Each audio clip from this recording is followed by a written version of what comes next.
This is GARIS Essays, that is 2-3 page opinion pieces on topics such as species dominance, the global state, politics, femtotech, religion, society and education. Written by and read aloud by Prof. Dr. Hugo de Garis. This is essay number 42, entitled Arcing, that's A-R-C-ing, After Retirement Careering, by Prof. Dr. Hugo de Garis. Email profhugodegaris@yahoo.com. Website profhugodegaris.wordpress.com. Abstract. This essay illustrates a lifestyle that's becoming increasingly common as life expectancy increases and people no longer accept traditional conceptions about retirement. 1. Introduction.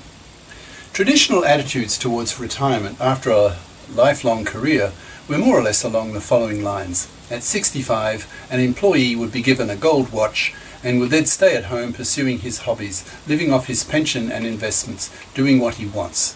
Within about 5 years or so, he would get sickly and die.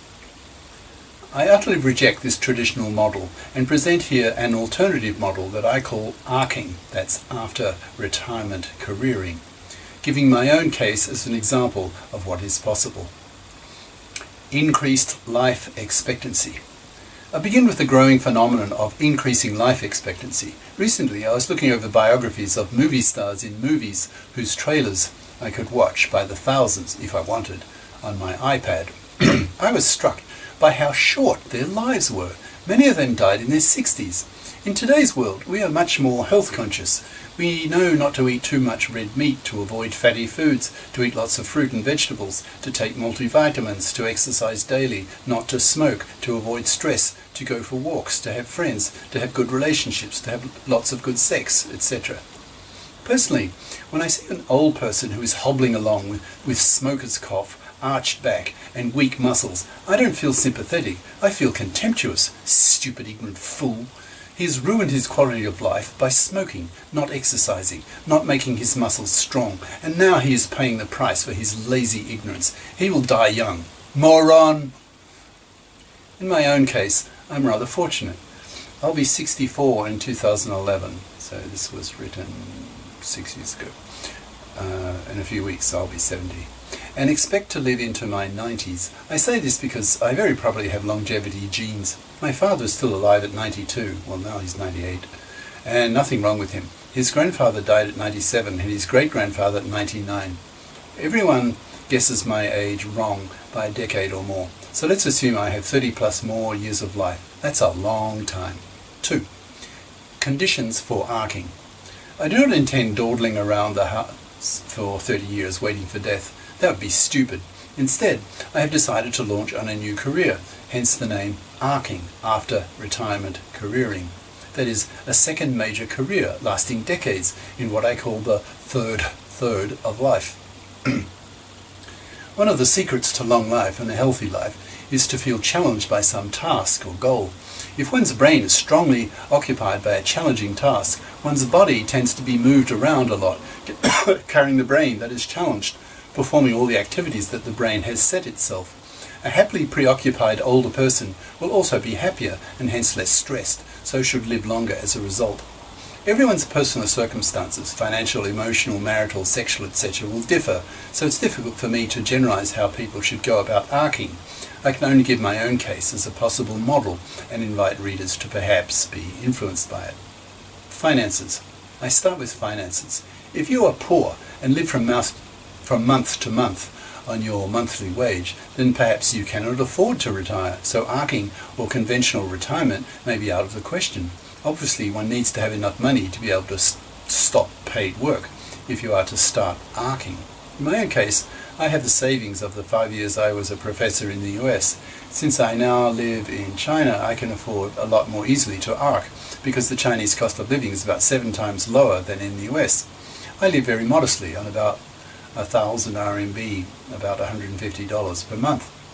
My aging father has invested well, so I should inherit a tidy sum when he dies, so I'm not too worried about finances in the long term. I could even live for another 30 years on my own savings if I continue to live modestly as I'm doing now. I've spent about $1 million over my lifetime buying books for my library. I have about 12,500 of them. If I had invested that money in stocks or property, I'd probably be a lot wealthier than now than I am. But financial wealth is not so important to me as intellectual wealth, and in that latter sense I feel positively rich. I made a lifestyle choice during my middle years and live now with the consequences. Choosing a new career. I suppose there's no necessity to change careers if you love the one you are in. If you live in a country where there are no ageist retirement laws, that is, where you must legally retire at a fixed age, independently of your capabilities. The US has had such anti-ageist legislation since the mid-1980s. Europe is only starting to do the same now, decades behind the US. Then you can continue your current career as long as you like. But if you, like me, get bored doing the same thing for decades, then arcing can be a most refreshing alternative. In my case, I was a researcher in artificial brains. I was evolving neural net modules in electronics very fast to assemble large numbers of them into artificial brains. I had no idea how my circuits evolved. They were a black box to me. I did this for 20 years and became increasingly bored. When I became a professor in the US for 5 years, I started taking Walmart multivitamins and omega-3 fish oil tablets for my concentration. The academic disciplinary training also helped my concentration. For example, I did not have the luxury to tell myself a topic that I knew I had to teach the next day was too difficult and hence should drop it. I would not be able to teach a topic that was new to me if I had dropped it as too difficult to learn the night before. Another theory to explain my increase in intelligence, concentration, in my 50s was that perhaps the brain keeps on maturing and rewiring all one's life. Perhaps my brain in my 50s simply went through some natural changes that were programmed in my DNA from birth, Who knows? In my 50s, I felt I got smarter rather than the reverse, which was a surprise. Most of my life, I was under the impression that people's brains aged and got less sharp in older age. That was not the case with me. I may have become more forgetful, but I was able to tackle the heavy pure math and math physics that was a strong interest in my teens and early 20s. For years, I've been studying PhD level text on pure math and physics, telling myself that in my retirement I will have the time to really study all this powerful, beautiful stuff. Well, that time is now. In the past 5 years, I've had 2 books published, so I want to write a string of them in my arcing period. I am now studying intensively PhD level pure math and math physics, so that in a few years I'll be able to write books on such topics as topological quantum computing and femtotechnology. Pure math and math physics are the most intellectually demanding topics on campus, so they definitely keep me challenged. At times, they give me what I call brain strain. But that is part of the challenge. If it were too easy, it wouldn't be satisfying. Lifestyle change. When one is working on one's middle third of life, one is usually an employee and hence under the thumb of an employer or managerial boss. One is not free to do entirely what one wants. One of the huge advantages of arcing is that suddenly you are free, and the feeling can be intoxicating. For example, in my case, I like working at night. I love the peace of the night, and when I can forget about the noisy, chaotic outside world and can concentrate on my own thoughts and ideas as they come tumbling out in the peace of the night. So I wake up at about 2 p.m. and go to bed about 7 a.m. after sunup, using a sleeping mask to make everything dark. I don't do that anymore. In the afternoons, if the weather is adequate, I take myself and a collapsible camp chair to my favourite beautiful park and study my heavy texts until the sun goes down. This lifestyle allows me to surround myself with the beauty of nature in the afternoons. See the photos section. Go to my website and click on the tab Photos. And the peace of the night. I find it incredibly productive. I'm a lot happier as a result and a lot more productive. Even though in objective terms I'm definitely poorer, I don't have the income I had before, which allowed me to travel a lot. However, I am fortunate in that my ideas attract the attention of the world media, so I get invited several times a year to give talks or to participate in TV programs, with airfare, hotel, and often an honorarium paid. So I don't feel to be handicapped in terms of travel. Also, since I was making international trips about 2 to 5 times a year for 2 decades, I'm tired of sitting in airplanes crossing continents. I'm quite happy to lower my travelling frequency, but I don't want to give up travelling entirely. 3. More global social effects of arcing. I can imagine that if many millions of people around the world take up arcing, then that will have a social impact in the sense that the attitudes and values expressed by the arcers will influence the paid careerists. I can imagine that the people in the middle third of life may actually envy the freedom of the arcers and long for the time when they too can start arcing. Since we all have to eat and be sheltered, it's essential that people work and get paid to create the necessities of life. But in the modern world, where technologies have made economic productivity levels so high, it's now possible for people to save enough to start arcing earlier in life than was possible in the earlier decades. In my case, for example, assuming I keep my health for the next 30 plus years, I plan to have a major new second career that will last me 3 decades, a major block of time, and a major commitment in my life. Because I'm free, that is wage-free, I have no boss breathing down my neck, pushing me to do what he wants me to do. Hence, the work that I do is the result of my own choosing, so the pleasure level in performing such work is much greater than before. I live now with an intensity that I have not had before. I can recommend it strongly. Health conscious.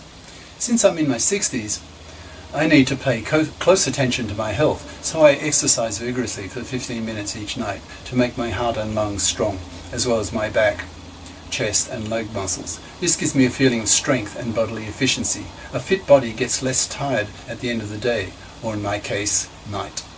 It's also important to be slim, with a BMI, that's body mass index, that is the range of 18 to 23 for optimum weight. BMI equals weight in kilograms divided by the square of the height in meters. To keep at this level, I eat just 1 normal meal a day and fill up my stomach when I'm hungry with bulky, low-calorie fruit. I am very conscious that to control one's weight, one needs to watch carefully the total number of calories one stuffs into one's mouth per day. By making meals fairly routine in terms of their quantity, one can adjust that quantity depending on one's weight loss or gain, according to a daily weighing on the bathroom scales. The number of years of happy arcing one has will depend obviously on how healthy one keeps oneself. Hence, to extend arcing for decades, one needs to be very health conscious. 4. Downsides to arcing? Are there any downsides or disadvantages to arcing? One immediate factor that I can think of is that if one changes careers, then one is untested in that new career, so that the status level one has in that new career will be inevitably low, because one has not built up a reputation based on performance in that career. One can look on the new career more as a hobby. Since one is working wage-free, one may not care much whether other people value what one is doing while arcing, since their opinions are less important than before, when the opinions of one's bosses were critical for earning one's salary and not risking being fired. For those people who are highly susceptible to the opinions of others towards them, the loss of status that accompanies career switching might be a problem. In my case, I'm glad to switch, since I got bored and felt unchallenged in the last years of my old career. I'm rather a strong-willed individualist by nature, and had gone my own way all of my life. So if professional pure mathematicians and theoretical physicists have never heard of me, I don't care. I'm not arcing for their sake, nor to make money. I'm arcing because I love it. I love the subjects that I'm studying, and that is really what matters. If one truly loves what one is doing, then life's happiness can only increase. Cheers. Prof. Dr. Hugo de Garis. Email profhugodegaris@yahoo.com. Website profhugodegaris.wordpress.com. YouTube channel name Hugo de Garis. Ciao.